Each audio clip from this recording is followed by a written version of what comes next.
안녕하세요. 저는 60대 중후반의 전업주부입니다. 저는 남편과 함께 두 아들, 딸 하나를 키우며 살고 있는데요.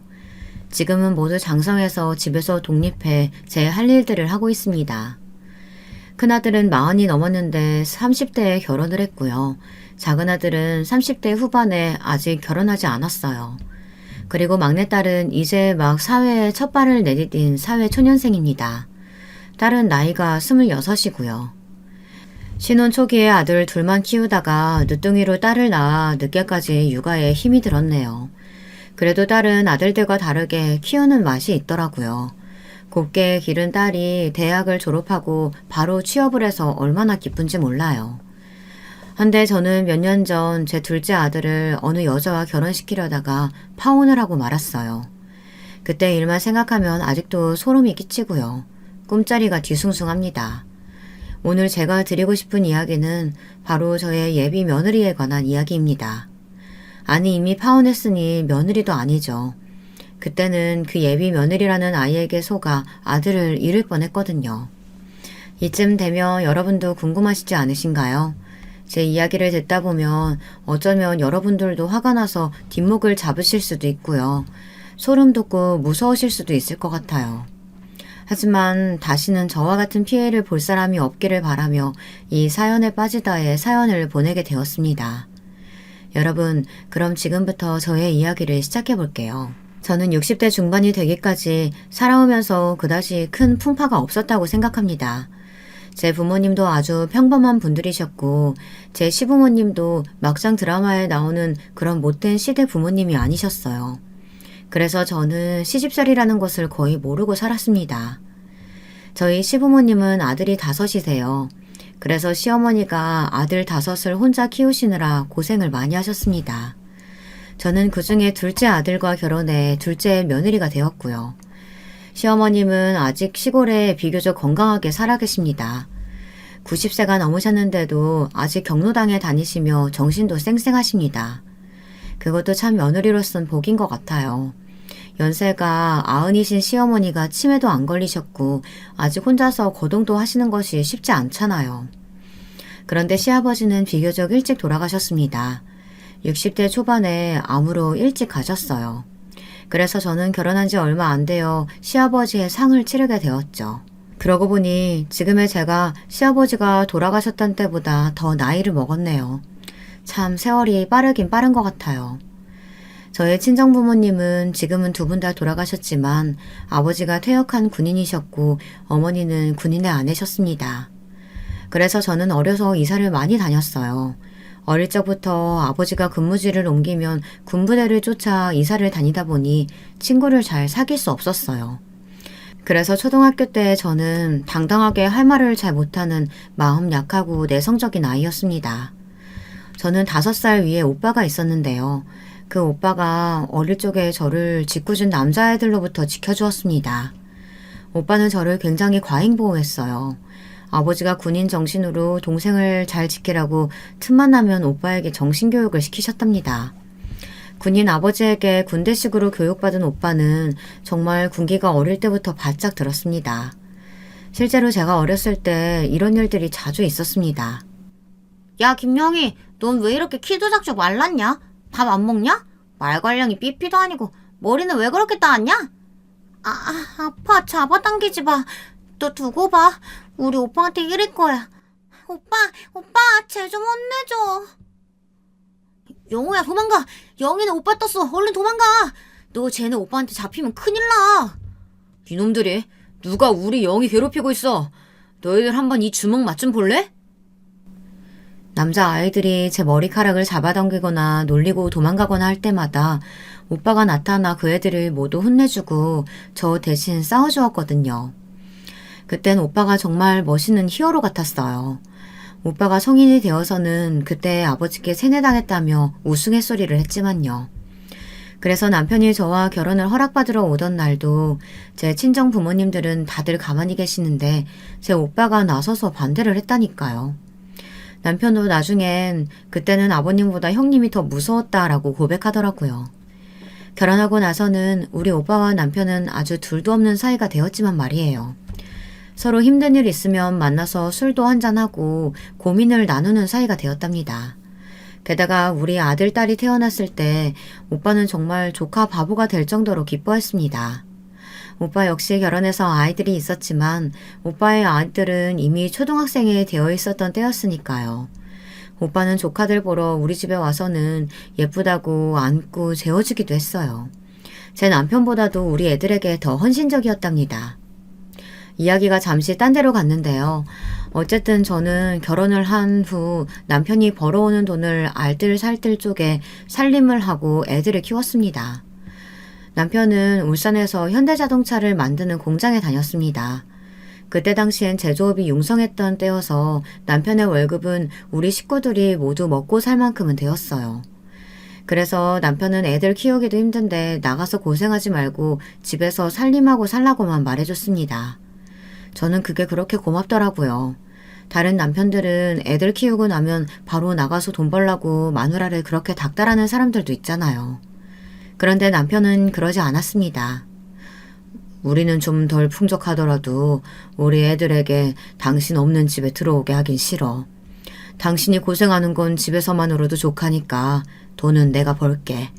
당신은 집에서 살림만 잘하면 돼. 애들 잘 키우고. 정말 그래도 괜찮겠어요? 고마워요. 내가 아끼고 아껴서 살림 잘해볼게. 당신은 너무 무리하지 말아요. 처음부터 넉넉했던 결혼 생활이 어디 있겠습니까? 하지만 저와 남편은 울산 자동차 근처에 아파트 전세를 얻었어요. 그리고 그 집에서 애들이 초등학교를 졸업할 때까지 거의 10년을 넘게 살았습니다. 집주인도 좋은 사람이었고 그분도 울산 자동차 공장에서 일하는 분이었어요. 그래서 전세금, 보증금을 많이 올리지 않고 계속 재계약을 할 수 있었습니다. 지금 돌이켜보면 제 주위에 너무 좋은 사람들만 있었기 때문에 저는 사람을 너무 잘 믿게 되었는지도 몰라요. 나쁜 사람들에게 사기당하게 되면 의심이 많아진다고 하잖아요. 하지만 저는 주위에서 저를 속이거나 사기치는 사람이 없었어요. 물론 TV 드라마나 고발 프로그램을 보면 그런 범죄 사기꾼들이 많이 나오기는 합니다. 하지만 제가 이런 일을 당했던 적이 없어서 저는 순진하게 사람을 잘 믿었던 것 같아요. 저희 아이들도 바른 생활 사나이로 잘 자라주었습니다. 맏아들은 공부를 잘했어요. 그래서 서울에 있는 고려대 컴퓨터공학과에 입학했습니다. 제 남편은 그때 너무나 좋아했습니다. 남편도 큰아들이 좀 더 잘 돼서 집안을 일으켰으면 좋겠다고 생각했던가 봐요. 그렇게 큰아들은 서울로 유학을 떠났습니다. 그랬더니 남편의 수입만으로 현실적인 생활이 안 되는 거였어요. 큰아들에게 자취방을 얻어주고 대학 등록금을 냈더니 가게에 큰 구멍이 나고 말았습니다. 저는 남편에게 미안한 마음에 이제는 저도 나가서 돈을 벌어야겠다고 생각했죠. 하지만 이미 20년을 주부로 지내왔던 저를 선뜻 고용해주려는 곳은 없더라고요. 사무직은 써주는 데가 없고 저는 운전을 못하니 보험 영업이나 학습지 선생님은 할 수가 없었어요. 그렇게 몇 달간 벼룩시장 같은 생활정보지를 보며 저한테 맞는 알바 자리를 찾았지만 좀처럼 없더라고요. 그러던 어느 날 저는 동네 마트에 장을 보러 갔다가 계산원을 모집한다는 아르바이트 자리를 찾아냈습니다. 사장님은 워낙 제 얼굴을 알고 단골이다 보니 제가 거기서 일을 해도 되냐고 하니 당연히 좋다고 말했어요. 저는 너무 감사하고 기뻤습니다. 역시 일자리는 동네에서 찾는 게 빠르죠. 저는 남편이 알면 시끄러워질까봐 남편 몰래 그 마트에 아르바이트로 들어갔어요. 애들이 뭐 어차피 다 컸고 학교에 가고 나면 저녁까지 들어오지 않으니까요. 남편도 공장에서 야근이다 뭐다 해서 밤늦게 들어오는 일이 다반사였습니다. 그래서 처음엔 제가 아르바이트를 한다는 것을 남편에게 숨길 수가 있었어요. 저는 그 돈을 제 명의로 된 통장에 차곡차곡 모았습니다. 저만의 쌈짓돈이 쌓여가는 즐거움과 저도 어딘가에 쓸모가 있다는 자부심에 힘든 줄도 모르고 아르바이트를 다녔어요. 나중에 남편과 애들에게 도움이 될 날이 있을 거라고 생각하면서 말입니다. 그런데 생각보다 빨리 그 도움이 되는 날이 찾아왔습니다. 제 통장에 돈이 쌓여가기 시작했을 무렵 남편의 공장에 작은 사고가 있었거든요. 야간에 불 꺼진 공장을 돌아보던 경비원 아저씨가 실수로 담뱃불을 기계에 떨어뜨려 화재가 난 것이었어요. 놀란 경비원은 그 자리에서 불을 끄긴 했지만 기계가 타서 무슨 베어링이 고장났나 했다나 봐요. 그때 남편은 자동차 공장의 공장장이었습니다. 그 화재 사고로 몇백만 원 정도의 손실을 보았다고 하더군요. 불을 낸 경비원 아저씨는 당연히 회사에서 잘렸고 회사의 높은 사람들은 남편에게 책임을 물어서 3개월치 월급을 강봉시켰다고 하더라고요. 남편은 그 얘기를 저한테 미안해서 한참 동안 못하다가 아파트 관리비가 밀리자 그제서야 이실직고했습니다. 아파트 관리비를 못 낸 것이 3개월쯤 되자 관리사무소에서 직접 전화가 온 것이었어요. 저는 당연히 남편의 계좌에서 빠져나간 줄 알고 있었기에 좀 놀랐습니다. 그제야 남편은 저에게 이렇게 말하더군요. 미안해. 사실 내 관리 소홀 문제도 있었지 뭐. 하지만 당신한테 이야기할 수는 없었어. 당신이 집에서 고생하는데 내가 감봉되었다는 말을 어떻게 해. 게다가 회사에서 내 입지도 점점 좁아지고 있어. 그래서 매일이 살얼음판 걷는 기분이야. 그랬어요? 당신은 왜 그런 이야기를 안 했어? 사실 나도 당신한테 할 말이 있었는데. 저는 그동안 1년 정도 동네 마트에서 아르바이트 한 사실을 말했습니다. 저는 남편이 괜한 짓을 했다고 저에게 뭐라고 할 줄 알았어요. 그러나 남편은 안심했는지 크게 한숨을 쉬며 가슴을 쓸어내리는 것이었습니다. 그리고 제 손을 잡더니 이런 식의 말을 했습니다. 아유, 정말 다행이다. 고마워. 당신이 그동안 나 몰래 아르바이트 한다고 고생이 많았겠구려. 당신이 벌어둔 쌈짓돈으로 구멍난 우리 가게 경제는 어떻게든 메꿔질 수 있겠네. 근데 당신 혹시 그 일 힘들지는 않아? 힘들진 않아요. 1년이나 하다 보니 나도 손이 빠른 계산원이 되었거든요. 그리고 거기가 내가 다니는 단골 슈퍼라 팔다 못 파는 야채나 빵 같은 거 있으면 사장님이 그냥 주시기도 해서 좋아요. 이참에 나 당신한테 들킨 김에 계속 마트 다닐래. 이게 해보니까 돈도 쌓이고 소일거리도 되고 좋더구만. 그랬더니 남편은 마음에 큰 짐을 덜었다고 좋아하는 것이었어요. 그동안 남편은 결혼 초부터 큰소리 쳤던 것도 있고 해서 저금도 줄고 노후 대비가 안 되었어도 저한테 일을 나가라는 말을 할 수 없었다고 하더라고요. 그런데 제가 알아서 아르바이트를 구했다고 하니 남편 입장에선 제가 고마울 수밖에 없었죠. 그래서 남편은 집안일을 좀 돕기로 했어요. 제가 일하고 오면 저녁에 힘드니까 설거지는 자기가 해주겠다고 하더라고요. 저는 알겠다고 했습니다. 우리 부부는 그렇게 무슨 일이 있으면 합의해서 가정 경제를 꾸려나가자고 다짐했습니다. 조그마한 것에도 서로 의논하고 합의하는 생활을 하다 보니까 저절로 싸울 일 같은 건 없어지더라고요. 결혼 초기엔 제가 대부분 남편에게 맞췄습니다. 저는 경제적 능력이 없다 보니 남편이 거의 모든 것을 결정했어요. 하지만 이제 저도 돈 버는 사람이라고 남편이 대우해주긴 하더군요. 저는 그런 점이 기분이 좋았습니다. 내 능력을 인정받았다는 생각이 들어 더욱 열심히 살게 되었습니다. 몇 년 전에 남편이 퇴직을 하고 나서도 저는 이 일을 계속하고 있어요. 벌써 슈퍼 근무를 한 지도 10년이 다 되어 가네요. 그동안 잠시 다른 일을 하기도 했고 일을 그만둔 적도 있었지만 다시 돌아오게 되었습니다. 사장님과의 의리를 저버릴 수 없었기 때문입니다. 사장님은 처음엔 저를 아르바이트로 고용했다가 제가 점점 일을 잘하니까 4대 보험이 되는 정직원으로 채용해 주셨습니다. 정말 고마운 일이죠. 이렇게 저를 알고 제 주변에 있는 사람들은 다 저에게 친절했습니다. 그때까지 저는 인간관계에 있어서만큼은 운이 좋았다고 밖에는 말할 수 없겠네요. 그런데 어쩌다가 제가 둘째 아들의 여자친구에게 속게 되었는지 궁금하시죠? 그 이야기는 조금 이따가 하도록 하겠습니다. 그러니 여러분 끝까지 잘 들어주시길 바랄게요. 저의 작은 아들은 어렸을 때 형보다는 공부를 잘하지 못했고 노는 걸 너무 좋아했습니다. 그래서 공부는 그렇다고 생각해 어려서부터 운동을 시켰어요. 초등학교 때는 축구에 빠져 있다가 중학교 때부터 농구를 하기 시작했습니다.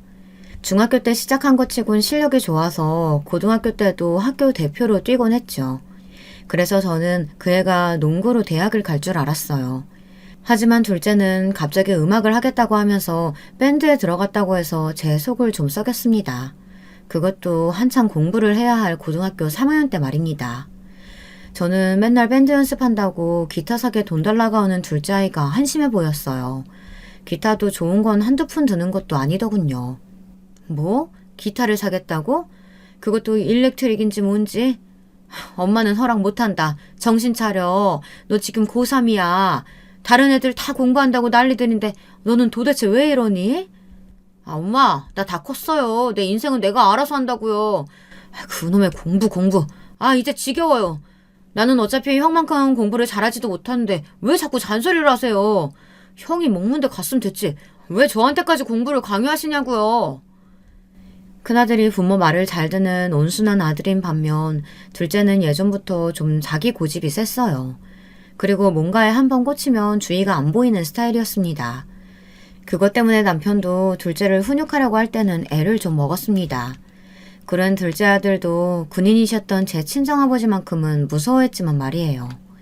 하지만 이미 청년이 다 된 애를 할아버지가 어떻게 혼낼 수가 있었겠어요.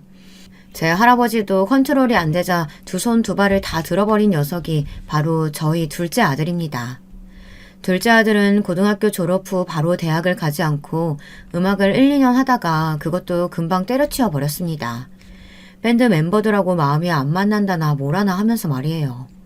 그러고는 군대를 갔다가 다시 공부를 해서 늦은 나이에 체대에 갔습니다.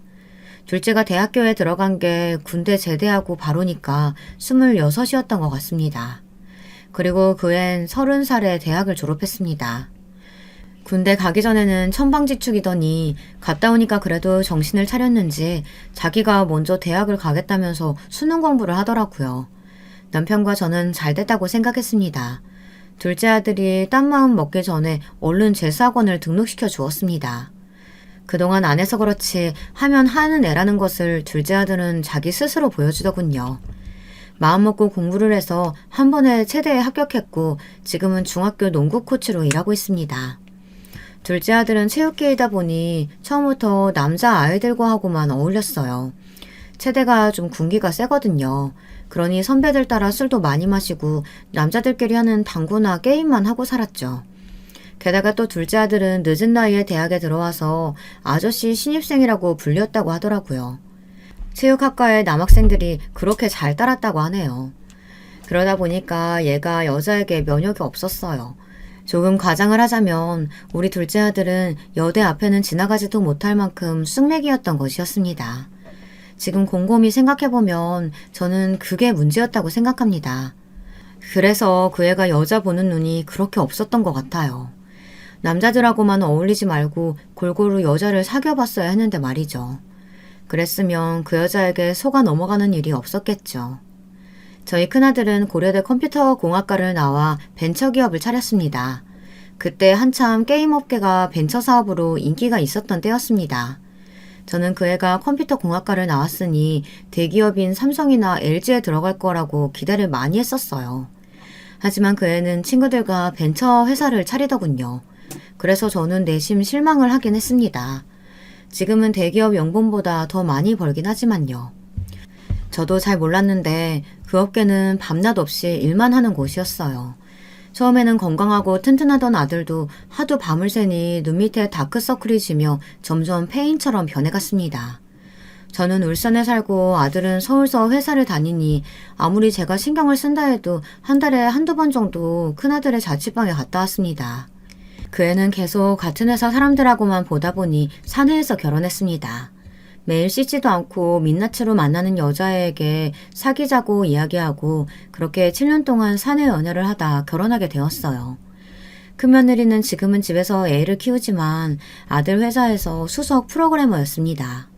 언젠가 큰아들이 나보다 훨씬 일머리가 좋았다고 말하며 아까워했죠.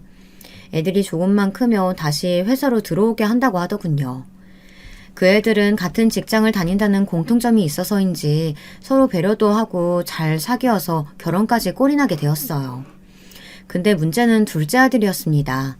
저는 첫째를 무사히 결혼시키고 나서 둘째에게 슬쩍 옆구리를 찔러보았습니다. 얘, 형도 결혼했고 너는 혹시 만나는 여자 없어? 있으면 언제든지 엄마한테 소개해줘봐. 엄마는 너만 장가 잘 가면 더 바랄 거 없어. 우리 딸이야. 제가 어련히 알아서 갈 거니까. 난 네가 제일 걱정이야. 도대체 여자 앞에서는 입이 붙어버리기라도 하니? 엄마, 저 아직 취직한 지 얼마 안 됐는데 무슨 결혼 얘기를 해요. 너무 일러요. 저 이제 33인데 왜 그러세요? 33이면 남들은 이미 결혼했거나 애 낳을 나이야. 넌 대학 졸업도 늦게 했으니까 네 친구들은 이미 결혼한 애들도 있잖아. 둘째 아들은 이미 예상을 하긴 했지만 펄쩍 뛰면서 결혼을 안 하겠다고 하는 것이었어요. 아직 때가 안 됐다, 취직한 지 얼마 안 됐다라는 것은 그저 핑계에 불과했습니다.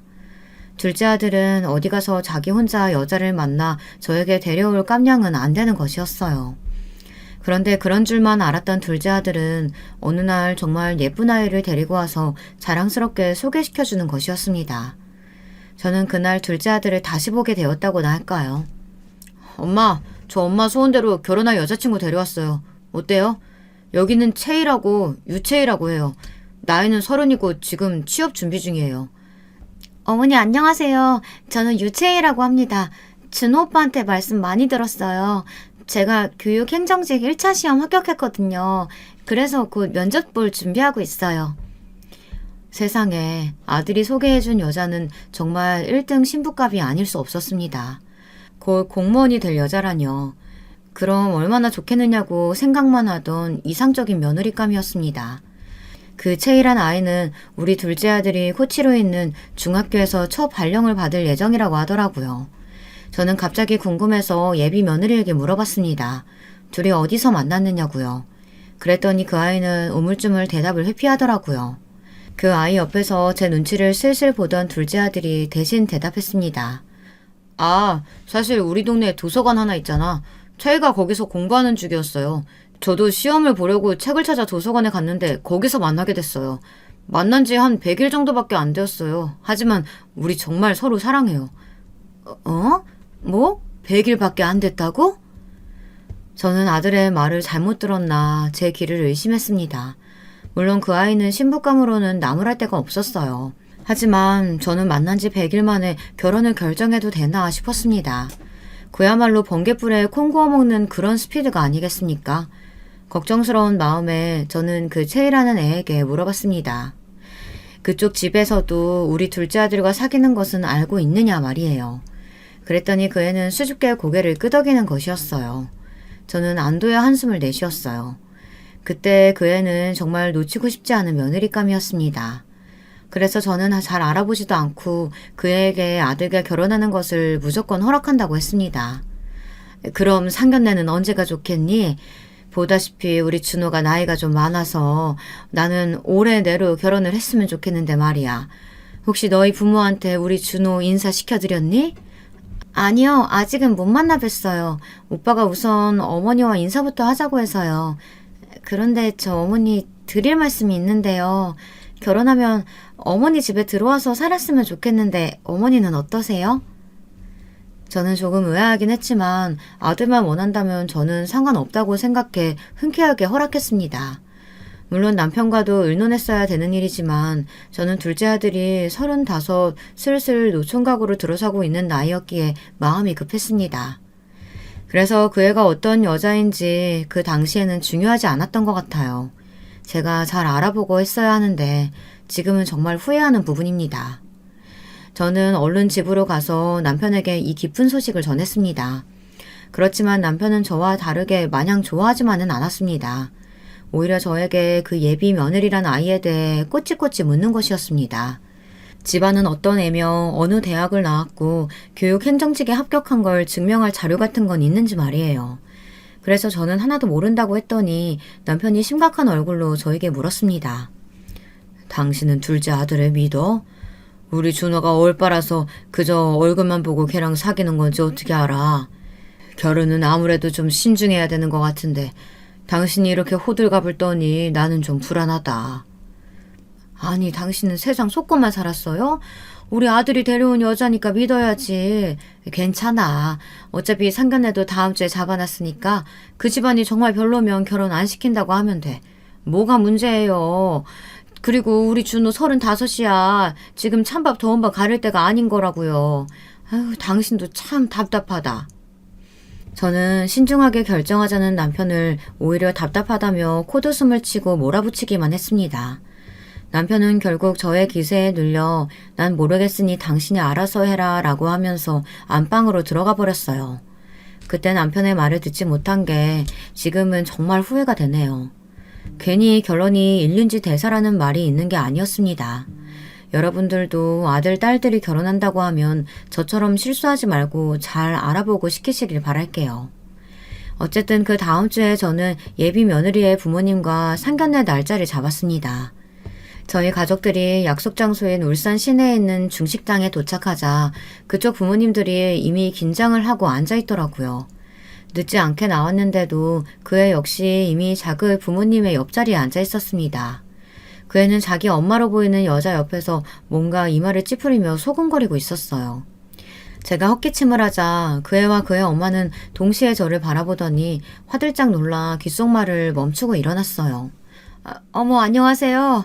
우리 채희한테 얘기는 많이 들었어요. 반갑습니다. 네, 처음 뵙겠습니다. 저도 우리 준호에게 두 분 이야기는 많이 들었습니다. 만나 뵙게 되어 반갑습니다. 엄마, 말씀 많이 하시지 말고 조용히. 알고 계시죠?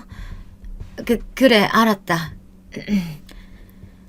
그 아이는 마치 자기 어머니에게 명령을 하듯 말하는 것이었어요.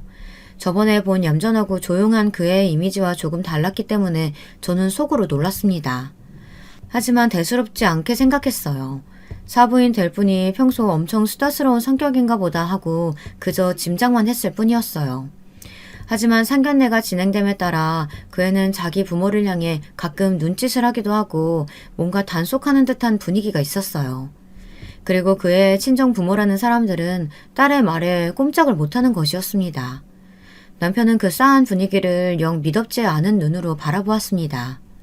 하지만 저는 그 당시에 그저 아들이 더 늦기 전에 결혼을 해야 한다는 한 가지밖에 생각할 수 없었어요.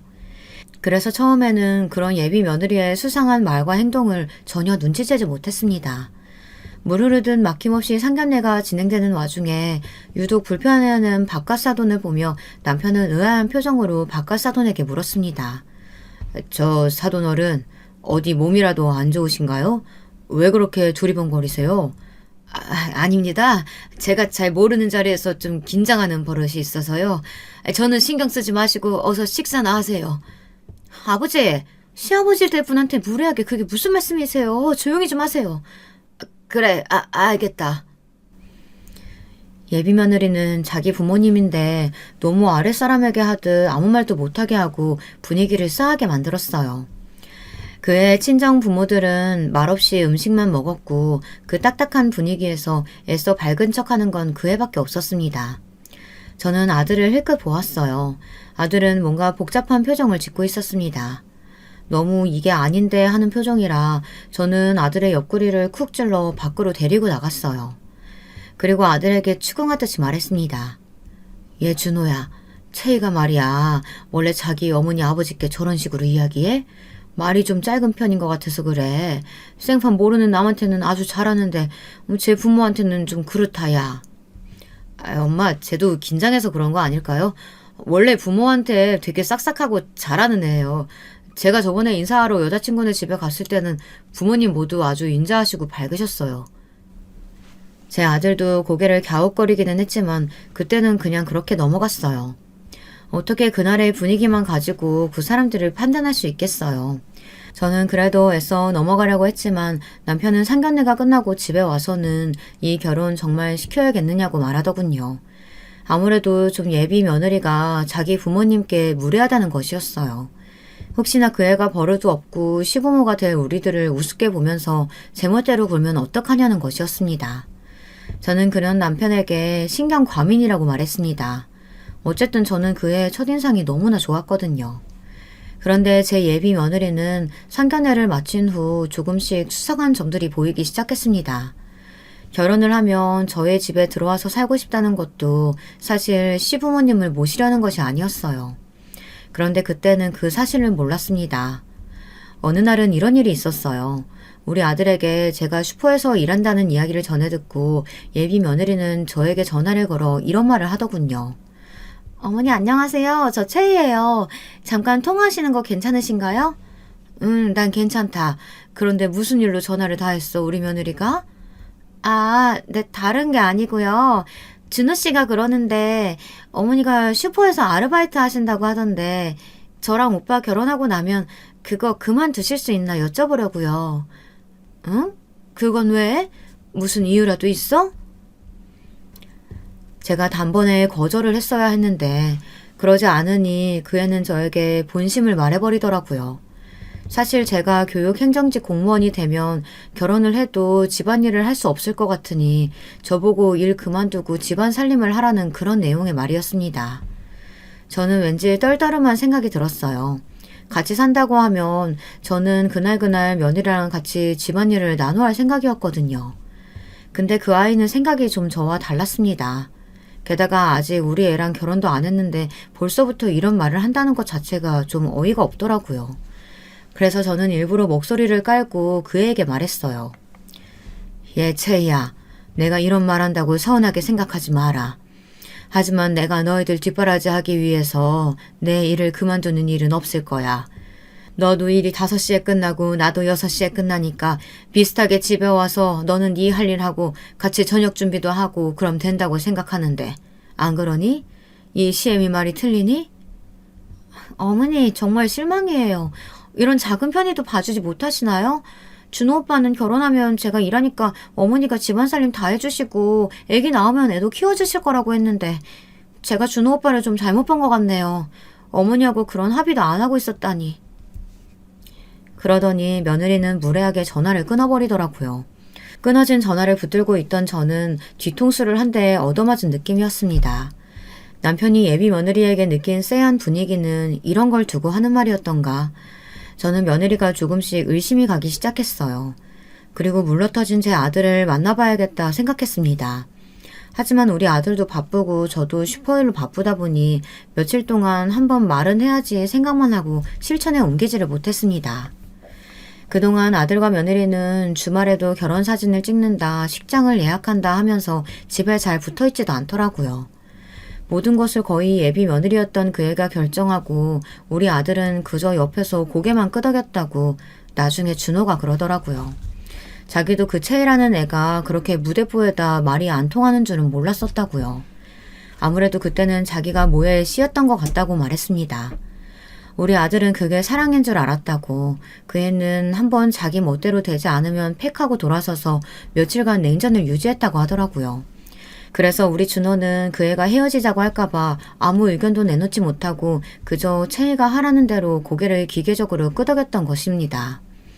폐물도 예비 며느리의 마음대로 방에 들어올 가구들도 그 애의 마음대로였습니다. 하다못해 턱시도나 신랑 화장을 할 메이크업 가게까지 그 애가 멋대로 결정을 해버렸다는 거예요. 그렇게 떠밀려가듯 결혼식 날짜가 가까워져 갔습니다. 저는 예비 며느리가 좀 제멋대로인 면은 있지만 결혼 후고 제가 그 애를 조금 고칠 수 있을 줄 알았어요. 하지만 그것은 제 착각이었습니다. 드디어 결혼 전날이 되었네요. 저는 마지막으로 청첩장을 안 보낸 곳이 있나 점검을 했습니다. 그리고 아들은 목욕을 다녀와 집에서 자고 있었는데요. 그런데 우리 집에 갑자기 초인종이 울리는 것이었어요. 이상했어요. 올 사람이 없는데 말이죠. 저는 현관 앞에서 누구시냐고 크게 소리를 질렀습니다. 그러나 아무도 대답을 하지 않았어요. 저는 좀 무서워서 아들을 깨워 밖에 나가보라고 했습니다. 혹시 동네 애들이나 칼을 든 강도 같은 걸지도 모르니까 조심하고 얼른 나가봐. 에이 엄마 그럴 리가 있겠어요. 그냥 초인종 누르고 지나가는 장난일 거예요. 안 나가봐도 돼요. 아니야 내가 예감이 안 좋아서 그래. 얼른 나가봐. 아무것도 아니면 다행이지 뭘. 문 밖에 나가보는 게 얼마나 걸린다고 안 가려고 해. 결국 둘째 아들은 투덜투덜하면서 방에서 나와 현관에 나가봤답니다. 그랬더니 아무것도 적혀있지 않는 흰 봉투가 떨어져 있었다고 하더라고요. 의아한 생각에 아들은 얼른 그 봉투를 주워들고 집으로 들어왔습니다. 저는 아들이 가져온 흰 봉투가 너무나도 수상한 생각이 들었어요. 준호 너 혹시 이거 떨어뜨리고 간 사람 얼굴이나 뒷모습이라도 본 적 있어? 왠지 꺼림직하구나. 모르겠네요. 밖에 떨어져 있길래 가지고 왔는데 발신인도 수신인도 없고. 이게 뭐지? 무슨 광고지 같은 건가 보다. 어서 그냥 버리자. 일이 내봐. 저는 아들이 들고 있던 그 봉투를 낚아채서 봉투채로 그걸 쓰레기통에 버리려고 했습니다. 그러다가 혹시나 하는 마음에 안에 든 내용물을 꺼냈습니다. 그랬더니 거기엔 경악할 만한 내용이 담겨 있었던 것이었어요. 글쎄, 이런 내용이 타이핑으로 쳐져 있었던 것이었습니다. 당신 아들을 결혼하려고 하는 여자는 보험 사기꾼입니다. 만약 내일 결혼한다면 아마 당신의 아들은 한 달 안에 그 여자에게 죽음을 당할지도 모릅니다. 그러니 이 결혼은 취소하세요. 절대 시키시면 안 됩니다. 제 말을 믿으셔야 합니다. 이 편지의 내용을 보고 저는 눈이 휘둥그레졌어요. 그리고 제 둘째 아들에게 이 사실을 공유했습니다. 그랬더니 제 아들은 이런 못된 장난을 친 사람이 누구냐고 하며 마구 화를 내는 것이었어요. 저는 정말 이게 그냥 장난처럼 보이는지 아들에게 한번 알아봐야겠다고 생각했어요. 저는 아들을 데리고 그의 방에 들어가서 조용히 이야기했습니다. 사실 내가 상견례 때부터 좀 찝찝한 게 있었어. 그래서 너한테 물어본다고 말만 하고 이때까지 안 물어봤는데 너 솔직하게 대답해야 된다? 거짓말하면 안 돼? 네, 알겠어요. 저런 질 나쁜 장난 편지를 엄마는 설마 믿으시는 건 아니죠? 나도 거짓말이면 좋겠는데 그래도 확실히 할 건 해야 되지 않겠어? 너 결혼을 좀 미루더라도 지금 중요한 건 네 여자친구에 대한 정확한 사실을 알아내야 할 것 같아서 그래. 믿고 싶지 않았지만 그 이야기는 나중에 알고 보니 다 사실로 드러났습니다. 이 사실을 알고 나서 저는 등줄기에 소름이 쫙 끼쳤습니다. 그럼 지금부터 제가 그 예비 며느리라는 아이에 대해 알아본 사실을 청취자 여러분들에게 말씀드릴게요. 제 예비 며느리의 민낯을 철저하게 파헤쳐 보겠습니다. 우선 저는 아들과 예비 며느리의 결혼식장을 취소시켰습니다. 그리고 영문을 몰라하는 그 애에게 가서 익명의 편지를 보여주었어요. 그랬더니 그 애는 갑자기 무서운 표정을 짓고 저와 아들을 빤히 쳐다보는 것이었습니다. 제 아들은 그렇게 비열한 예비 며느리의 표정을 처음 봤다고 하더라고요. 그러면서 그 애는 뻔뻔하게 그건 사실이 아니라고 발뺌을 하는 것이었습니다. 도대체 누가 이런 사실도 아닌 모함하는 편지를 보낸 거야? 어머니, 저 정말 아니에요. 저 준호 씨랑 사랑해서 결혼하려는 거지 보험 사기 치려고 만난 거 절대 아니에요. 솔직히 말해봐라. 정말 그러니? 그렇다고 보기엔 네가 우리 아들을 꼬셔서 들게 한 생명보험 개수가 너무 많은 거 아니야? 그래, 나도 이상하다고 생각했어. 최희 네가 해달라고 해서 그때는 내가 일일이 살펴보지 않고 서류에 사인을 했었지만 사실 내가 생명보험에 암보험까지 들어야 할 만큼 건강이 나쁘지는 않잖아. 그런데 이제 와서 생각해보니까 네가 교묘하게 나를 조종한 게 맞는 것 같아. 지금이라도 이 사실을 알게 돼서 다행이지. 생각만 해도 끔찍하다. 사실 저는 식당을 취소하고 예비 며느리와 삼자 대면을 하기 며칠 전부터 아들을 먼저 추궁했습니다. 그랬더니 아들은 그 애가 권하는 대로 보험 서류 몇 개에 사인을 해주었다는 것이었어요. 그 애는 정말 교묘하게 아들을 조종해서 그 서류를 내밀었다고 하더라고요. 저는 너무 분통이 터져서 우선 제 아들의 등짝을 몇 대 때리고 말았습니다. 그리고 화를 내며 아들을 향해 소리쳤어요. 너는 무슨 생각인 거니? 걔가 보험하는 애도 아닌데 네 생명보험을 그렇게 많이 들어달라고 하는데도 하나도 의심하지 않았어? 아니, 채희가 저를 너무너무 사랑해서 저한테 무슨 일이 일어나면 안 된다고 하면서 그 서류들 준비하더라고요. 게다가 장모님이 보험 영업하신다고 하는데 예비 사이가 돼서 그걸 어떻게 거절해요. 저는 정말 들기 싫었지만 어쩔 수 없었다고요. 제가 며느리를 노려보며 이런 사실들을 전부 내뱉었더니 예비 며느리의 표정에 낭패한 빛이 떠올랐습니다. 이미 사기친 걸 전부 들켜버렸다는 걸 알고 나더니 그 애는 금방 돌변해서 팔짱을 끼며 오만불손한 태도를 취했습니다. 게다가 그 애의 입에서는 정말 쌍소리가 확 튀어나오는 것이었어요. 아이씨, 짜증나게. 그래서 뭐야? 어쩌라고요? 아줌마 아들이 병신 같아서 저한테 속은 걸 어쩌라고요? 다 필요 없고 내가 지금 여기서 경찰 불렀으니까 딱 기다려라. 너 같은 사기꾼은 깜빵에 갇혀서 콩밥을 먹어야 돼. 뭐라고요? 경찰을 불렀다고요? 안 돼, 오빠, 나 좀 구해줘. 그래도 그동안 우리 잘 지냈잖아. 어머니, 제가 잘못했어요, 네? 제발 경찰 신고는 하지 마세요, 네? 저는 굳은 얼굴로 그 아이의 눈앞에 보험 해약 서류들을 내던졌습니다. 저는 아들이 들었던 보험 회사들을 일일이 찾아가 그 보험들을 전부 해약하고 왔던 것이었어요.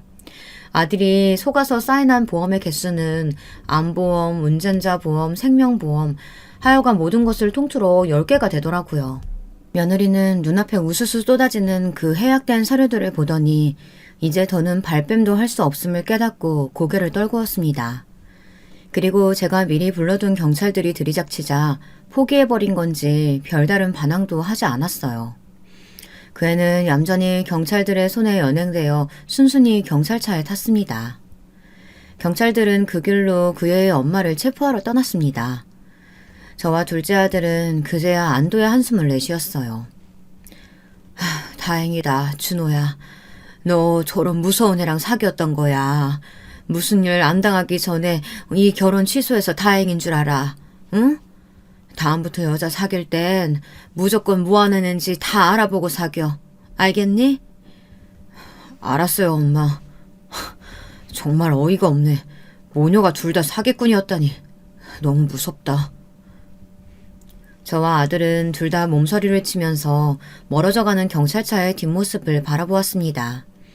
나중에 알게 된 사실인데요. 저희 집 앞에 그 제보 편지를 두고 간 사람은 상견례 때 봤던 그 예비 며느리란 아이의 아버지였습니다. 그런데 그 아버지는 그 아이의 진짜 아버지가 아니었어요. 제 며느리 될 뻔한 그 채이란 아이는 아버지가 일찍 돌아가셨다고 합니다.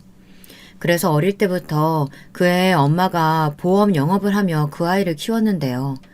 그 애는 20살 때부터 어머니와 짜고 보험 사기를 치고 돌아다녔던 겁니다. 제가 바깥 사돈으로 알고 있던 그 아저씨는 그 애의 엄마와 내연 관계였는데요.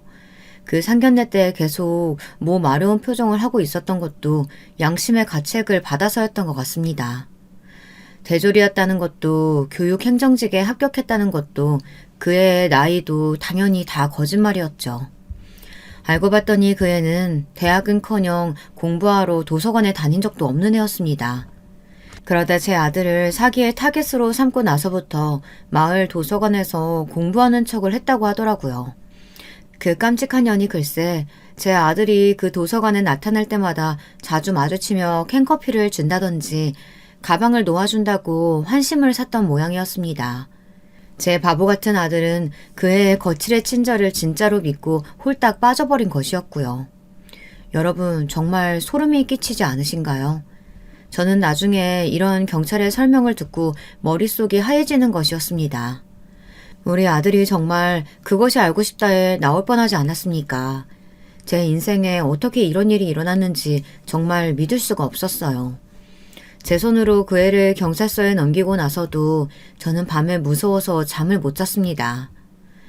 헌데 자초지종을 다 알게 된 남편은 그것 보라면서 저에게 퉁을 주는 거였어요. 그거 봐. 내가 처음 봤을 때부터 그 사돈들의 행동이 수상하기는 했어. 그리고 그 애도 어쩐지 말을 막 하더라고. 내가 잘 알아본 다음에 결혼을 시켜도 시키는 거라고 했잖아. 앞으로는 내 말 무시하지 마. 저는 아직도 가슴이 두근거려 자다가 벌떡 일어날 정도였는데요. 남편은 이런 얄미운 소리나 하는 걸 보고 저는 정말 성질이 나더라고요. 하지만 남편의 말이 하나도 틀린 게 없으니 뭐라고 하지도 못했습니다. 저는 분한 마음을 누르면서 남편의 말에 동의할 수밖에 없었습니다. 그래, 당신이 다 옳다 오라. 당신 정말 잘난 사람이야. 그것보다도 우리 아들이 정말 결혼해서 한 달 안에 보험 사기로 죽기라도 했으면 당신은 어쩌려고 했어? 그게 중요한 건 아니잖아. 그런 슬픈 일이 일어나기 전에 우리가 아들을 구했고 사기꾼 모녀를 잡았다는 게 가장 중요한 거 아닐까? 당신 이번 일로 마음고생했으니까 우리 당분간 준호 결혼이나 파혼 같은 건 생각도 하지 말고 둘이 어디라도 다녀올까? 저는 남편이 그냥 하는 소리인 줄 알았습니다. 그래서 콧방귀나 끼고 말았는데 글쎄 며칠 후 제 남편은 저를 위해 해외여행을 예약한 것이었습니다. 쉬는 날 홈쇼핑을 보다 좀 충동적으로 하긴 했지만 말이에요. 그래서 저희 부부는 아들 결혼이 파토난 후로 둘이서 라오스로 여행을 다녀오게 되었어요. 그 추억도 이제는 몇 년 전이 되었네요. 저는 모든 것이 느린 그곳에서 사기꾼 모녀에게 받은 충격도 좀 잊고 힐링을 하고 왔습니다. 그리고 남편에게 나중에 애들 시집장가 다 보내고 나면 이곳으로 아예 이민을 오자고 했습니다. 라오스는 정말 느림의 미학이 있는 곳이었어요. 사람들은 순박하고 기후는 따뜻하고 농사 짓는 삶에 대한 동경을 가진 채로 한국에 돌아오게 되었습니다. 저는 나중에 라오스에 가서 살고 싶어요. 만약 그게 현실적인 이유로 안 된다면 귀농이라도 할 생각을 가지고 있습니다. 울산도 꽤나 큰 도시인데 대도시엔 범죄도 많고 너무 복잡하고 애들이 다 출가하고 나면 저는 초록초록한 시골에 내려가서 꽃을 심고 마당을 가꾸면서 살고 싶은 마음이네요. 여러분, 제 이야기는 여기서 마치겠습니다. 오늘 제 사연 어떻게 들으셨는지 궁금하네요. 늙음하게 무서운 일을 당할 뻔하였지만 그래도 아들이 무사한 것을 다행으로 알고 살고 있습니다. 그리고 저는 둘째한테 너무 결혼하라고 성화를 부리지 않기로 했습니다. 끝까지 혼자 살게 되어도 그건 제 팔자겠죠. 결혼에 조급해 눈이 멀어 아들의 전 여자친구 같은 사이코패스를 또 만나면 안 될 거 아니겠어요. 부디 여러분들에게 충고를 하나 드리겠습니다. 아들, 딸 결혼은 아주 신중하게 잘 알아보고 결정하시길 바랍니다. 저와 같은 실수는 저 한 사람으로 충분하니까요. 저도 다음에 아이들이 배우자를 데려오면 아주 뒷조사를 철저히 하고 나서 허락을 하든 결혼을 시키든 할 것 같습니다. 이런 무서운 실수는 다시는 일어나지 말아야 하니까요. 그럼 즐거운 하루 되시길 바랍니다.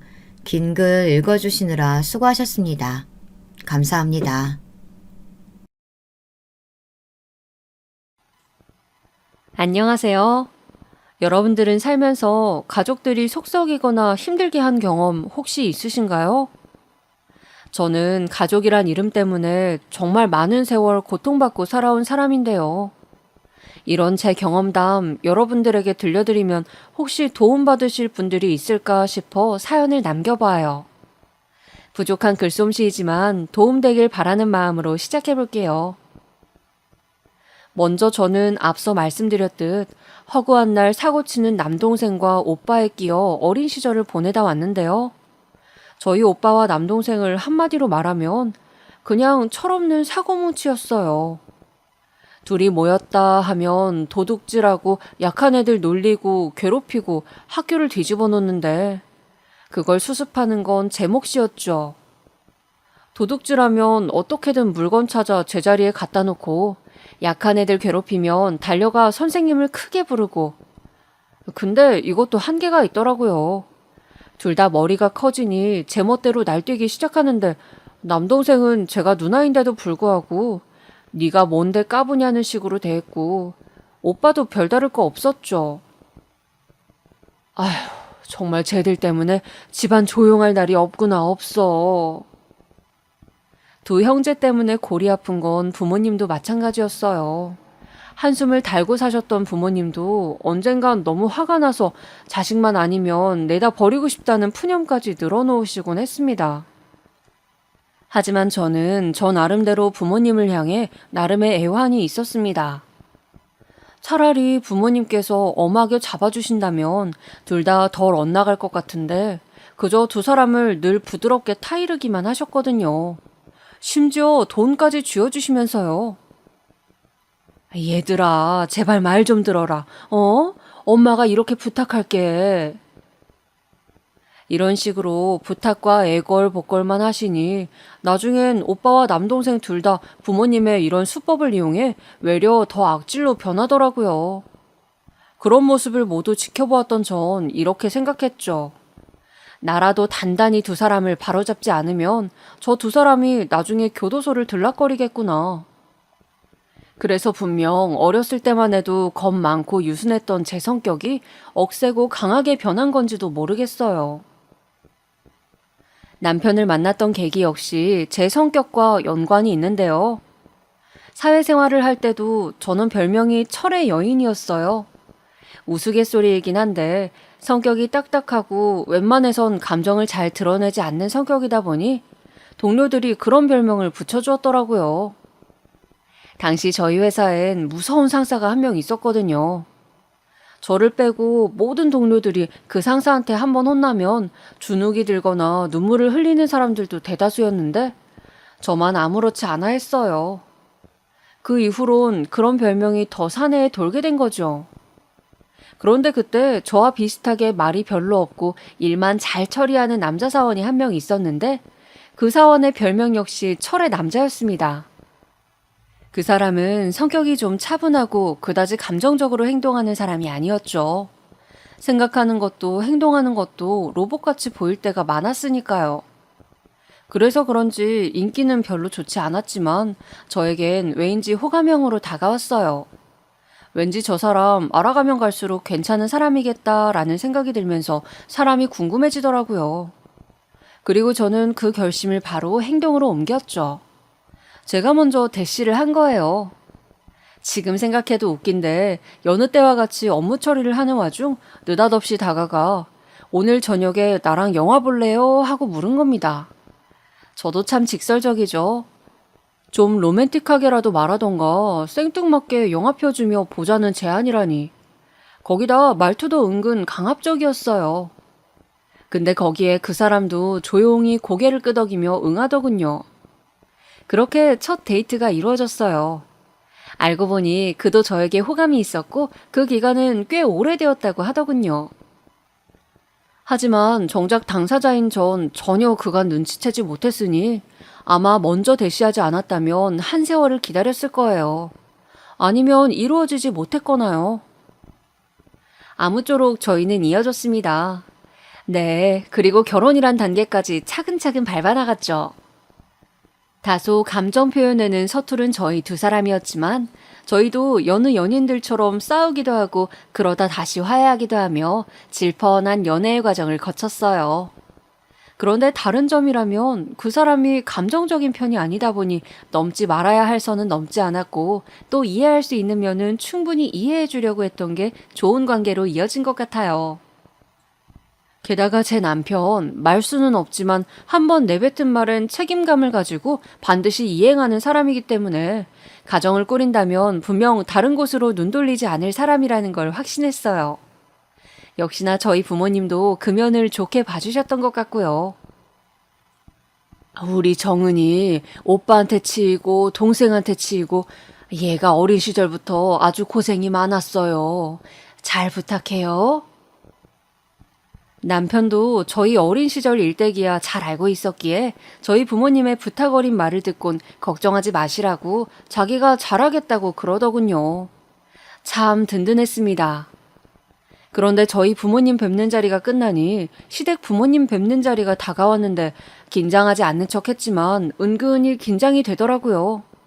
제가 여성스럽게 꾸미지도 못하는 편이고 옷도 손에 닿는 대로 그냥 대충 입는 편이라 시댁 부모님 뵈러 갈 땐 그래도 나름 차려입는다고 했는데 분명 그저 그럴 게 뻔했거든요.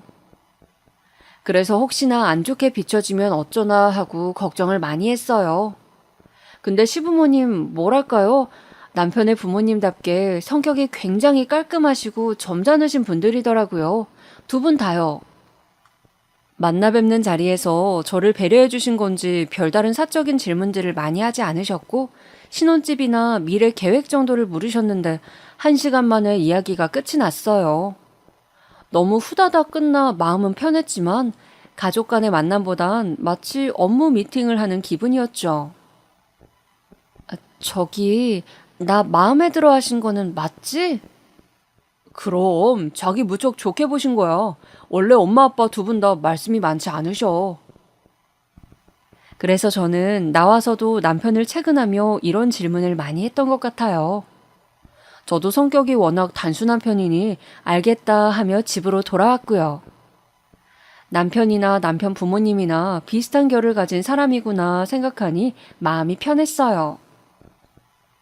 근데 신기한 건 남편과 달리 남편의 남동생 2명은 결이 또 다르더라고요.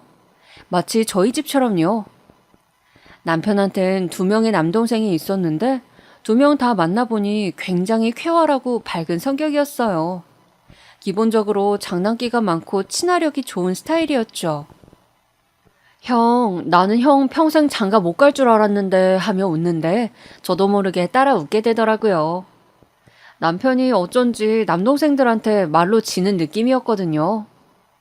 어쨌든 삼형제 중 장남인 과묵한 남편과 달리 유쾌한 서방님 2분과의 만남은 꽤나 제게 인상적이었습니다. 시기 끝나고 나서 본격적으로 신혼생활을 시작했을 때도 집이 가까워 서방님들을 볼 기회가 종종 있었어요. 그리고 그 자리엔 동서들도 나왔고요. 동서들은 서로 안지 오래된 사이여서 그런지 상당히 친해 보였어요. 동서라는 호칭을 따로 쓰지 않고 이름을 부르기도 했고요. 알고 보니 두 명이 대학 동기라고 하더라고요. 대학 다닐 땐 그리 친하지 않았는데 나중에 결혼하고 보니 같은 대학 동기라는 걸 알게 되고 더 친해졌다고 해요. 신기한 인연이죠. 그래서 저도 첫 만남 자리에서 무척 신기해하며 이것저것 물었던 기억이 나요.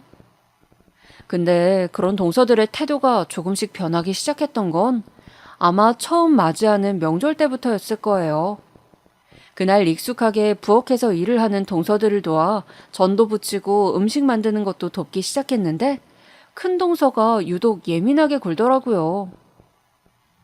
형님, 이거 소금 이렇게 많이 넣으시면 안 돼요. 어머님이 짠 음식 얼마나 싫어하시는데요. 이러면 저희만 혼나요. 아, 그래? 몰랐네. 알겠어. 조심할게. 형님도 참 요리 안 해보셨어요? 자취해보셨대놓고 요리 안 해보신 사람 같네 꼭. 이렇게 대놓고 무안을 주는데 솔직히 할 말이 없더라고요. 아, 내가 거의 사 먹는 편이었어서 요리는 별로 안 해봤어. 라고 대답하긴 했지만 마음속엔 계속 찝찝함이 남아있었습니다.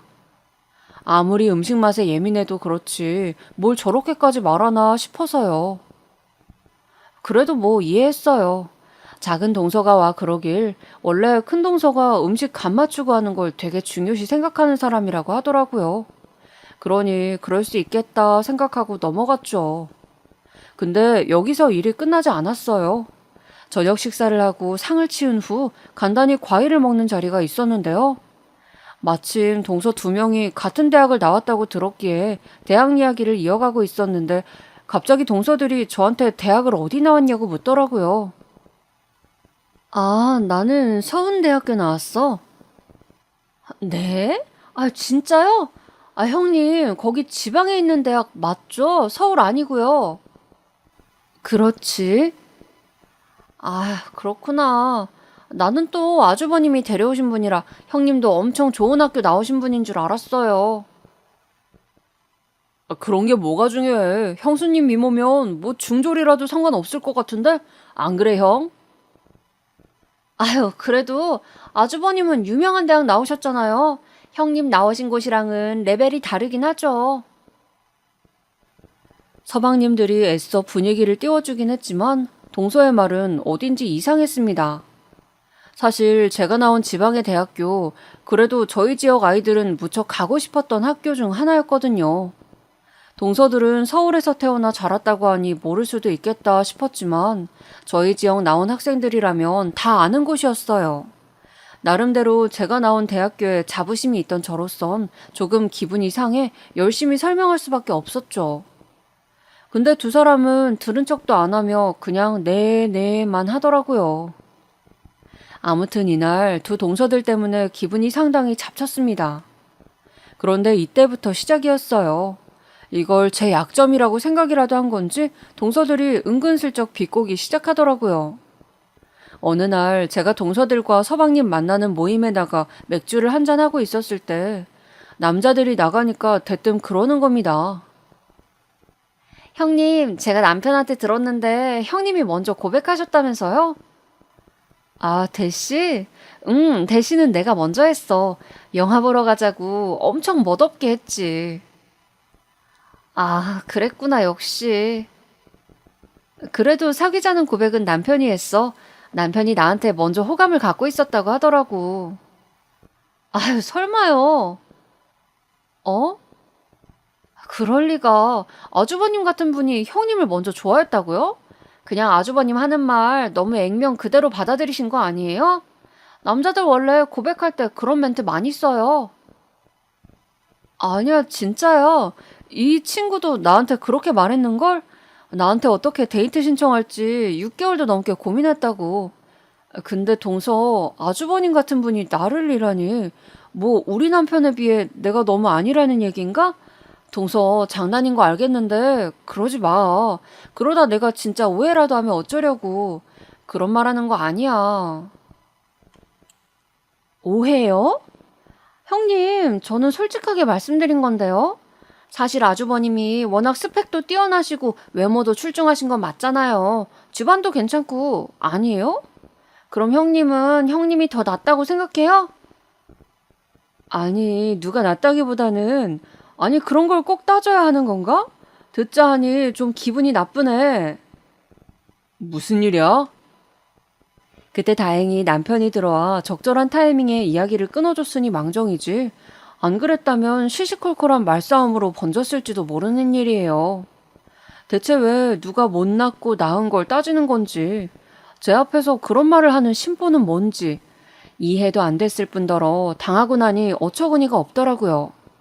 결국 제 성격답게 기분 나쁘단 말을 대놓고 끄집어냈지만 저도 왠지 동서들과 크게 싸운 것 같다는 생각이 들어 찝찝하기 그지 없었어요. 그러나 나중에 동서들이 먼저 죄송하다며 말이 심했다고 사과를 먼저 해왔고 저도 좋게 넘어가 주었습니다. 그러던 중 집안에 일이 하나 생기게 되었는데요. 그날은 서방님 두 분이 저희 집에 놀러 온 날이었는데 다니던 회사를 나와 같이 회사를 차리기로 했다고 하더라고요. 정말요? 사업이라는 게 스트레스 많이 받을 텐데 괜찮겠어요? 모르겠어요, 형수님.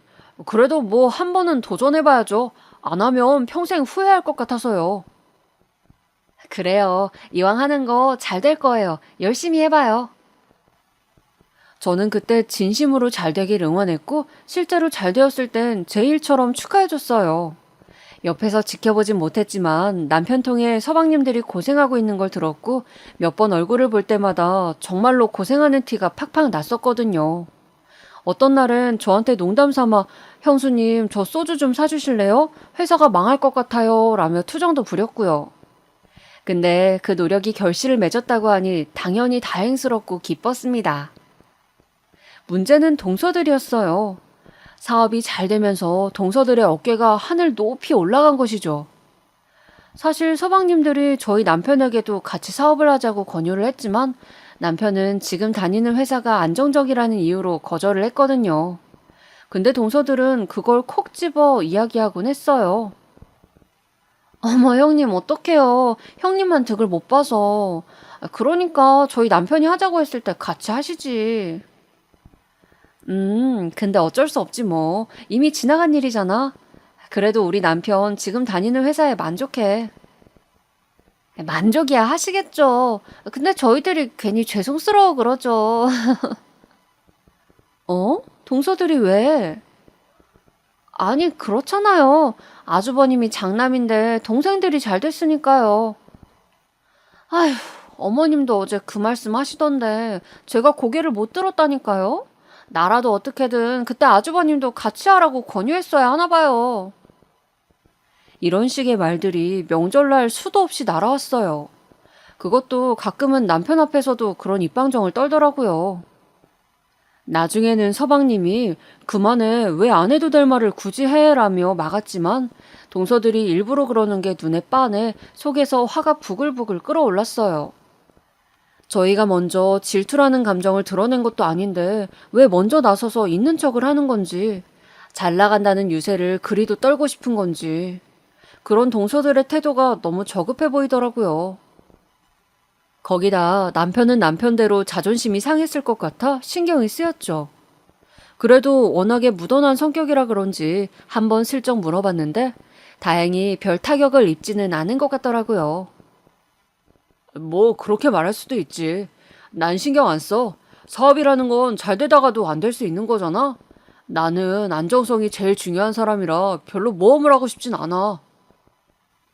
남편은 지금 선택해도 사업은 안 할 거라며 자기 체질이 아니라 딱 잘라 말했어요. 남편이 오히려 그렇게 단호하게 말해주니 제 입장에선 마음이 편했어요. 아무쪼록 그 일은 그렇게 넘어가졌어요. 하지만 가끔 만날 때마다 서방님들 회사에 거액의 투자자가 생겼다, 자금 생겼다 하는 이런 묻지도 않은 말들을 줄줄이 말할 때면 애써 무시하려고는 했지만 머리가 지끈거리고는 했죠. 그러던 어느 날 저희 친정에 좀 큰일이 생기게 되었는데요. 바로 사고뭉치 오빠와 남동생, 이 형제가 이상한 곳에 투자를 했다가 쫄딱 말아먹은 거예요. 그것도 부모님까지 꼬드겨 빼낸 돈이었고 오빠와 남동생은 사기꾼 노릇까지 해 다른 사람들 돈도 싹 날려버렸죠. 아, 정말 가슴이 타들어갈 노릇이었습니다. 엄마가 울면서 전화가 와 앞으로 어떡하면 좋으냐고 하는데 저도 모르게 버럭 소리를 지르고 말았죠. 엄마, 그러니까 내가 오빠한텐 돈 절대 해주지 말랬잖아. 왜 해줘서 일을 이 지경으로 만들어? 아, 나도 모르겠다. 이제 어떡하니? 갈 데도 없는데 당장 길거리에 나앉게 생겼는데. 그러면 안 된다는 거 알지만 그 상황이 되니 너무 속상해 저도 감정적으로 되더라고요. 거기다 눈물까지 나더라고요. 울음은 남편이 퇴근할 때까지 이어졌는데 평소 늘 강하고 억센 모습을 보였던 저이기에 남편은 이런 제 모습을 보고 깜짝 놀랐죠. 왜? 무슨 일이야? 말을 해봐. 남편은 남편답게 차분하게 어떻게 된 일인지를 물었고 저는 여차저차 상황을 설명했습니다. 그러자 남편이 바로 일단 장모님과 장인어른을 우리 집으로 모셔오자고 하더라고요. 엄마랑 아빠를? 지금 어디 갈 데 없으신 거잖아. 일단은 모셔와서 자립하실 수 있으실 때까지 우리가 보살펴드리자. 사실 저는 그때 남편 잘 만났다는 생각을 참 많이 했어요.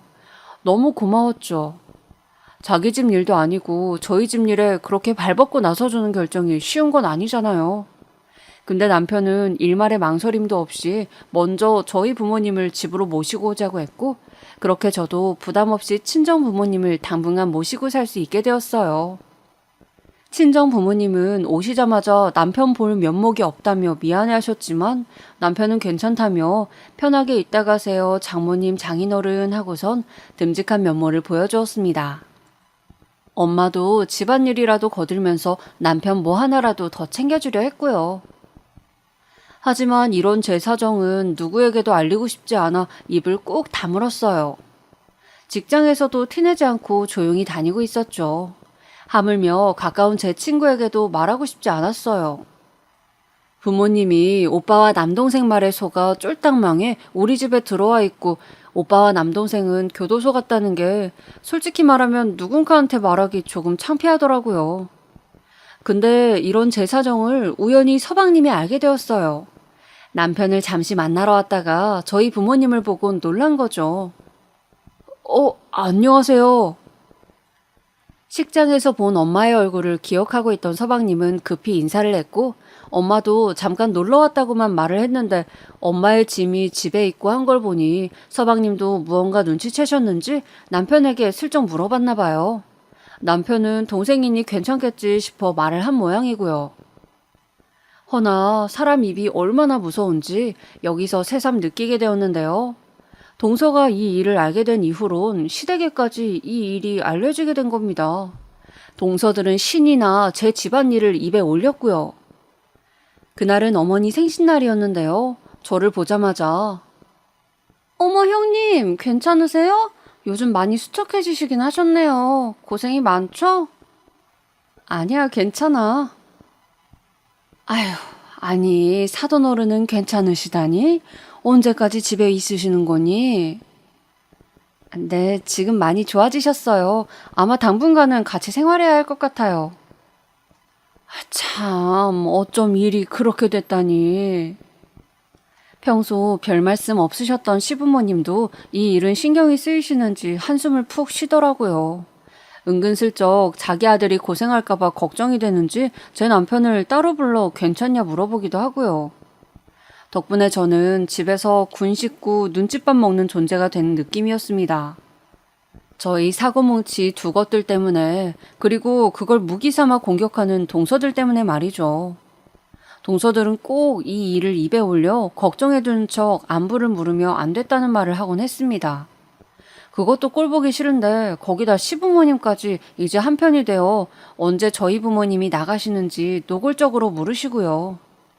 정말 속상하고 화도 났습니다. 어디 하나 기댈 곳이 없는 느낌이었던지라 외로웠고 남편도 원망스러웠죠. 왜 이야기를 해서 일을 이렇게 만들었는지 원. 그렇게 남편과는 사이가 소원해지고 부부싸움도 잦아졌어요. 왜 부부들은 그냥 사소한 걸로도 싸우곤 하잖아요. 설거지를 하기로 해놓고 왜 안 했냐? 오늘 청소하는 날인데 어딜 가느냐? 저희는 주로 집안일을 가지고 많이 실랑이를 했는데 엄마가 앞에 있어도 저는 그냥 남편한테 짜증을 막 퍼부었어요. 그때는 세상 모든 게 힘들고 서럽게 느껴졌던 시기라 말을 가리지도 못했죠.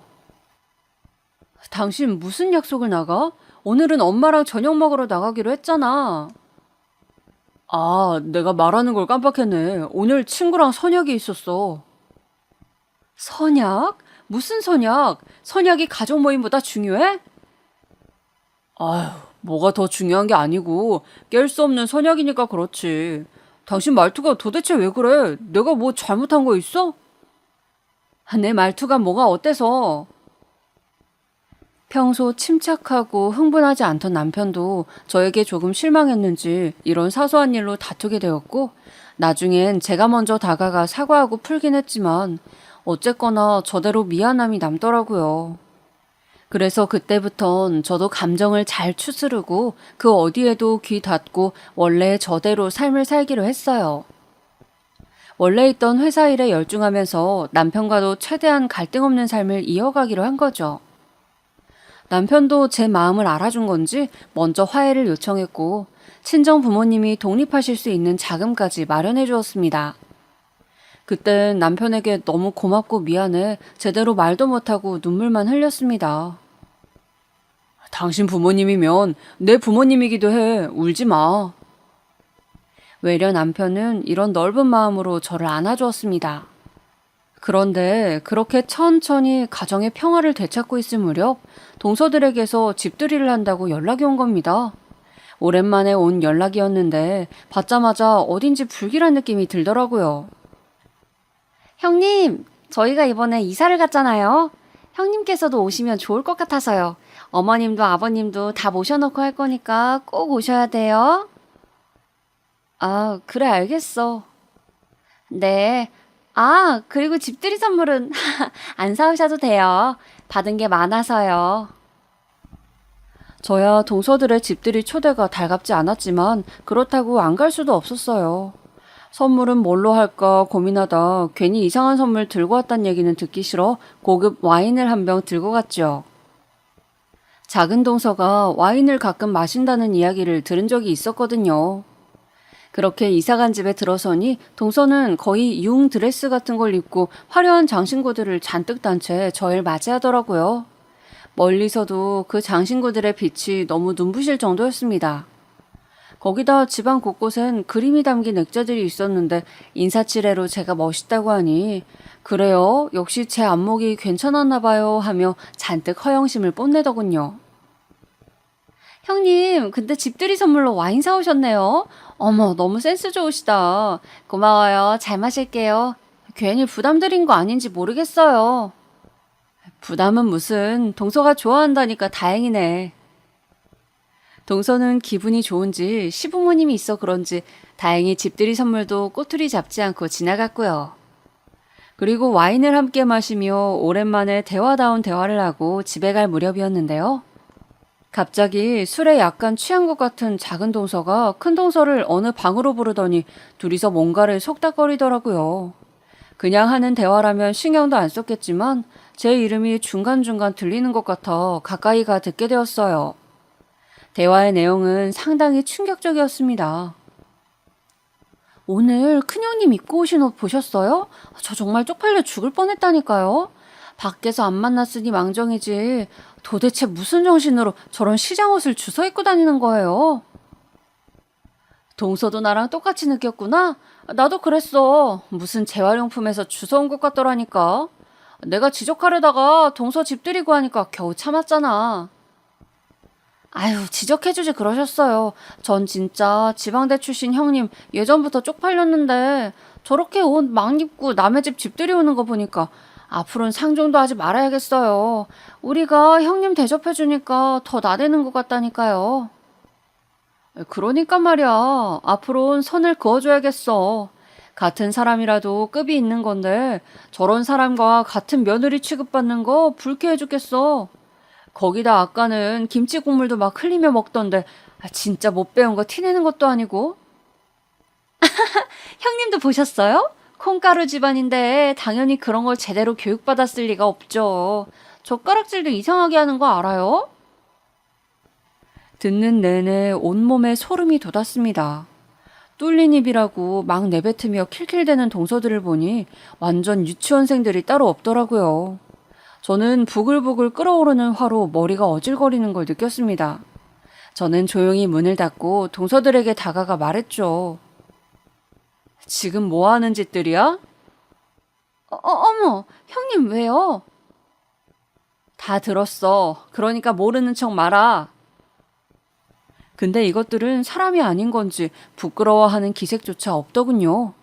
용서를 구하려는 기색도 없이 제 얼굴에 대곤 또 한 번 까르르 웃더니 정확히 이렇게 말했습니다. 아, 들으셨구나. 그럼 뭐 어쩔 수 없죠. 솔직히 말해 창피한 건 어쩔 수 없으니까요. 뭐야?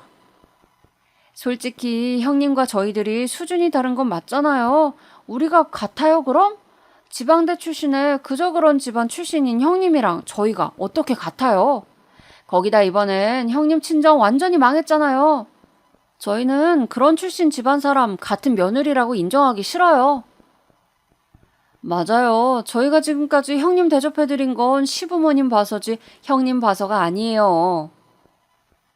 아, 정말 보자 하니까 말이면 다인 줄 알아? 그리고 그 자리에서 저도 모르게 두 동서들의 머리채를 획 잡아버릴 뻔했습니다. 근데 이걸 저지한 건 시아버지의 목소리였어요. 뭔 말들을 하는 거니?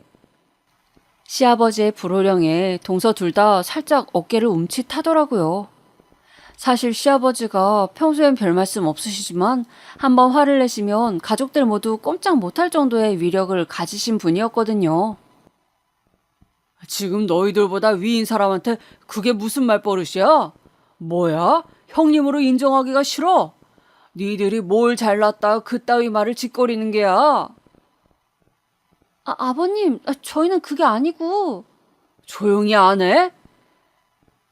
아니, 왜 큰 소리가 나요? 무슨 일이에요? 시부의 엄한 목소리에 집안 식구들이 졸지에 모여들었고 저는 그 자리에서 모두가 들을 수 있도록 동서가 한 이야기들을 말하려 했으나 동서들은 먼저 선수를 쳤습니다. 아니에요. 저희는 정말 억울해요, 아버님, 어머님. 형님이 저희에게 먼저 으름장을 놓았어요. 자기 집안 무시하지 말라고. 그래서 저희도 화가 나 그런 발언을 한 거예요. 아가 사실이냐? 저는 해명을 하려 했지만 그걸 막아선 건 시어머니였습니다. 여보, 됐어요. 뭘 잘못을 추궁해요? 그냥 넘어가요. 얘들아, 앞으로는 이런 소란 없도록 해라. 알겠니? 둘째, 셋째, 너도 앞으로는 말 조심들 하고. 시어머니는 급하게 시아버지를 데리고 밖으로 나갔고 제가 당한 일은 얼떨결에 그렇게 끝이 나버리고 말았습니다. 오히려 시어머니는 나중에 저와 동생들을 한데 모아놓고 서로 사과하라는 식의 말을 하더라고요. 도대체 온갖 폭언을 당한 내가 왜 사과해야 하는 건지. 사과할 게 없다 말하자 그렇게 안 봤는데 고집이 세다며 고개를 절레절레 저으셨습니다. 사실상 시어머니는 제가 마음에 안 드셨던 게 분명했습니다. 그러지 않는다면 이런 일이 일어났을 때 은근슬쩍 동서들 편을 들며 제게 사과하라고 요구하셨을 리가 없을 테니까요. 바로잡으려는 건 시아버지와 남편뿐이었습니다. 무뚝뚝한 성정의 남편은 제가 많이 걱정됐는지 하루에도 10번씩 전화를 하며 안부를 물었습니다. 그리고는 서방님들을 따로 불러 이야기도 한 모양인지 앞으로는 그럴 일 없을 테니 걱정하지 말라고 하더라고요. 허나 전 그 말을 믿지 않았습니다. 한번 어긋나기 시작한 두 동서들의 행동은 더 막 나가기 시작했어요. 시부모에게 혼이 난 뒤로는 오히려 교묘하게 저를 괴롭히기 시작하더군요. 일부러 단톡방에 초대해서 제 욕을 한다든지 하는 유치한 방법으로 말입니다. 그럴 때마다 저는 모르쇠로 일관하고 깡그리 다 무시해 주었지만 사람인지라 동서들이 한 말이 가슴 깊이 남는 건 어쩔 도리가 없었어요. 친정이 망했단 사실이 그들의 귀에 들어가지 않았다 해도 어차피 일어날 일이었지만 두 동서들의 본성은 참기 힘들 정도로 더 악랄해져 갔어요. 저 역시 참을 수 있는 한도를 넘어가고 있었죠. 아가, 네가 좀 참거라. 원래 윗사람이 참는 거다. 라는 시아버지의 위로 아닌 위로도 귀에 들려오지 않았습니다. 그러던 어느 날 명절날 대망의 사건이 터지고 말았습니다. 아침 8시까지 음식을 해야 하니 오라는 시어머니의 명령을 받고 갔는데 같이 음식을 하기로 했던 동서 2명과 시어머니 모두 다 보이지 않더군요. 비밀번호를 알아 일단 누르고 들어왔는데 연락도 되지 않길래 일단은 오겠지 싶어 혼자 요리를 시작했습니다. 그게 제 실수라면 실수였죠. 전 부치고 불고기 만들고 이것저것 하다 보니 시간이 금세 흘렀는데 그때부턴 삭신이 마구 쑤셔오더라고요. 시계를 보니 4시간이 흘러가 있었고요. 그 전날까지도 회사 일을 하느라 잔뜩 지쳐 있었는데 시어머니가 적어놓은 요리 목록은 길고도 참 길었습니다. 결국 짜증이 확 올라와 젓가락을 내팽개치는데 그로부터 1시간이 지난 후에야 동서들이 들어왔습니다. 어머 형님, 먼저 와 전 부치고 계셨네요. 죄송해요. 저희가 시어머니랑 잠깐 어디 좀 다녀오느라고요. 어딜 갔다 왔는데? 백화점이요. 추석이라 이벤트를 많이 하더라고요. 형님, 혹시 또 노하실까봐 형님 선물도 사왔어요. 그러니 화 푸세요. 동서들, 지금 몇 시야? 우리 오늘 8시까지 만나기로 하지 않았어? 지금 이 손수건이 중요한 게 아니고 명절 음식을 다 나한테 맡기면 어쩌자는 거야? 죄송하다고 말씀드렸잖아요. 형님 또 화나셨어요? 근데 여기서 웃긴 건 뒤이어 들어온 시어머니가 그러시더군요. 예, 내가 백화점 가자고 했다. 설마 너 혼자 음식했다고 그러는 게야? 걱정 마라. 우리도 할 거니까 이제부터 윗사람이 돼서는... 어머님, 그게 아니고요. 아유, 어머니, 형님한테 그냥 맡겨요. 형님이 잘하시는데요. 맞아요, 어머님. 허리도 안 좋다 하셨잖아요. 그들의 대화는 가관 그 자체였습니다. 기름때 잔뜩 묻은 앞치마를 입은 저를 두고선 일을 시켜야 한다 하는데 꼭지가 슬슬 도는 게 느껴졌어요. 그렇게 머리 뚜껑이 열리려던 찰나 동서가 자기 지갑을 찾더니 5만 원짜리 지폐를 한 장 건네며 에이, 아무리 그래도 형님인데. 형님, 여기 수고비 드릴게요. 이거 받으시고 전 붙이세요. 됐죠? 라고 말하더군요. 저는 조용히 5만 원짜리 지폐를 받아 꼬깃하게 구긴 후 일자로 쫙 찢어 동서의 면상에 던졌습니다. 어머 형님, 뭐 하시는 거예요? 지금 제 돈 찢으셨어요? 찢었어. 그리고 오늘은 니들 둘 다 나한테 좀 맞자. 뭐라고? 저는 앞뒤 볼 것 없이 바로 두 것들의 머리채를 휙 잡아버렸습니다.